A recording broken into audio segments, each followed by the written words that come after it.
On today's podcast, we'll be covering moving forward, so stay tuned.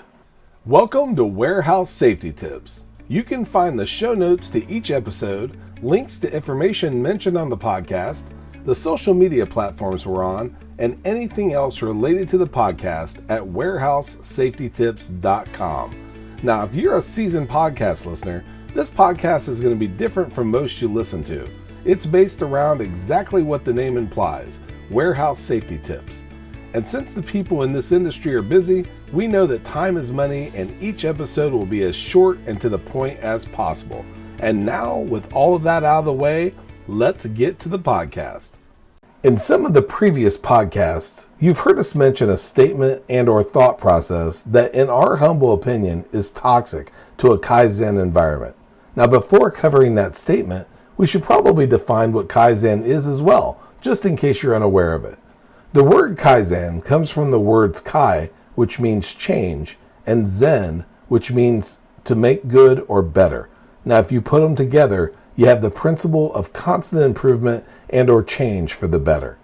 The toxic statement to Kaizen environment is, that's the way we've always done it. Now, just for the record, that statement can also carry positive results. If your facility has a policy that the customer is always right, no matter what, that's not necessarily a bad thing to discontinue. Where that statement becomes toxic is when it halts improvement and or moving forward. Now, before the COVID pandemic, online meetings, cancellations of in-person sales call or event, touchless deliveries, strictly enforced use of PPE, and overall social distancing or health would probably never have been implemented.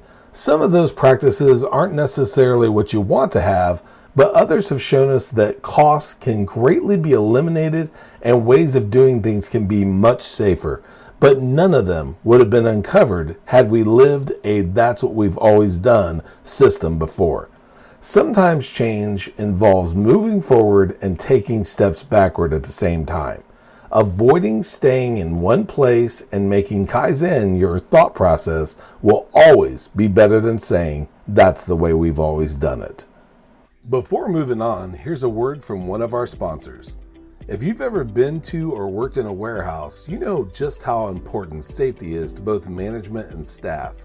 It's almost impossible to go 10 steps without seeing safety tape, angles, signs, and or safety products. It's these items that show us how to be safe and avoid danger in the workplace. And if you're looking for the best products to make this happen, look no further than Mighty Line. Mighty Line floor signs and floor markings offer the best industrial products out there.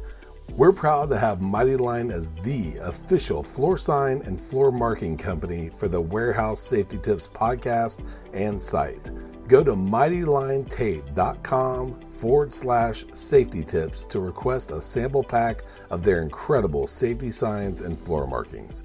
We hope you enjoyed this episode of Warehouse Safety Tips. If you visit warehousesafetytips.com, you'll find the show notes for this episode and access to all of our blog posts, previous podcasts, advertiser information, and much more.